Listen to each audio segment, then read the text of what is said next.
নমস্কার, জি 24 ঘন্টা ডিজিটাল পেজে আমি অয়ন পৈলান থেকে এই মুহূর্তে আপনাদের সঙ্গে কথা বলছি। অত্যন্ত বড় ডেভেলপমেন্ট, সেটা হচ্ছে রাজ্যের প্রাক্তন পরিবহন দপ্তরের প্রতিমন্ত্রী এবং দক্ষিণ 24 পরগনার বিষ্ণুপুর বিধানসভা কেন্দ্রে তৃণমূল কংগ্রেসের বিধায়ক দিলীপ মণ্ডল, যিনি লাগাতার ফেসবুকে হুমকি হুঁশিয়ারি দিয়ে আসছিলেন, যা সাম্প্রতিকতম হুমকি ছিল 15 বছর অনেক যত্নে ভালো রেখেছি, এবার আর কাউকে ছাড়ব না।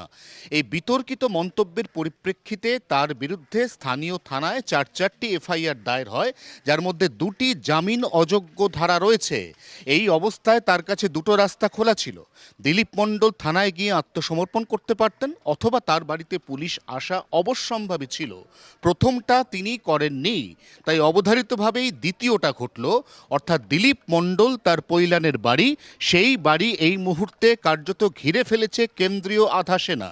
আমরা এই মুহূর্তে যে ছবি দেখতে পাচ্ছি, বাড়ির চতুর্দিকে কেন্দ্রীয় আধা সেনা মোতায়েন রয়েছে। বাড়ির ভেতরের যে প্রবেশ পথ, সেখানেও কেন্দ্রীয় আধা সেনা এবং তার সঙ্গে ডায়মন্ড হারবার পুলিশ জেলার পুলিশ, তারা একসঙ্গে মোতায়েন রয়েছে। বাড়ির মধ্যে পুঙ্খানুপুঙ্খ তল্লাশি চলছে এবং এই তল্লাশিতে এখনো পর্যন্ত দিলীপ মণ্ডলের কোনো খোঁজ পাওয়া যায়নি। কারণ দিলীপ মণ্ডল তিনি নির্বাচনে জেতার পর এখনো পর্যন্ত শপথ গ্রহণে যাননি, এখনো পর্যন্ত তার দেখা মেলেনি বলে পুলিশ সূত্রে খবর। এই অবস্থায় তিনি ঠিক কোন জায়গা থেকে লাগাতার ফেসবুক বা সোশ্যাল মিডিয়ার মাধ্যমে হুঁশিয়ারি দিচ্ছিলেন, সেটা এখনো পর্যন্ত পরিষ্কার নয়। এখনো পর্যন্ত ট্র্যাকার আইডি বা ইআইডি এইগুলিকে লোকেট করা সম্ভবপর হয়নি।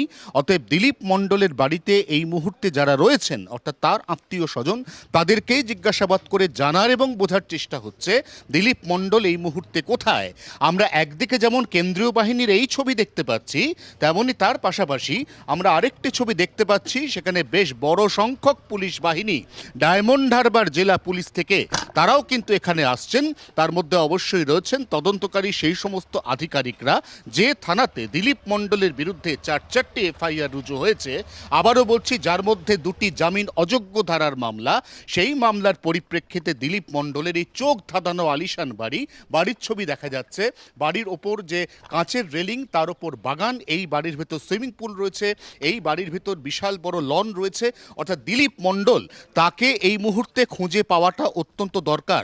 আমরা সরাসরি বরং সেই ছবি দেখাই, যেখানে আমরা দেখতে পাচ্ছি ডায়মন্ড হারবার পুলিশ জেলা, সেখান থেকে বিশাল পুলিশ বাহিনী তারাও একই সঙ্গে এগিয়ে আসছেন দিলীপ মণ্ডলের বাড়ির দিকে। আর যেমনটা একটু আগে দেখাচ্ছিলাম, যে বাড়ির সামনে পেছনে চতুর্দিকে ইতিমধ্যেই মোতায়েন হয়েছে কেন্দ্রীয় আধা সেনা। অতএব লাখ টাকার প্রশ্ন, দিলীপ মণ্ডল কোথায়, কতদিন এইভাবে তিনি পুলিশের থেকে গা বাঁচিয়ে আত্মগোপন করে থাকতে পারবেন, সেটাই এই মুহূর্তের সব থেকে বড় প্রশ্ন। জি 24 ঘন্টার জন্য ক্যামেরায় নবীনের সঙ্গে অয়ন পৈলান, কলকাতা।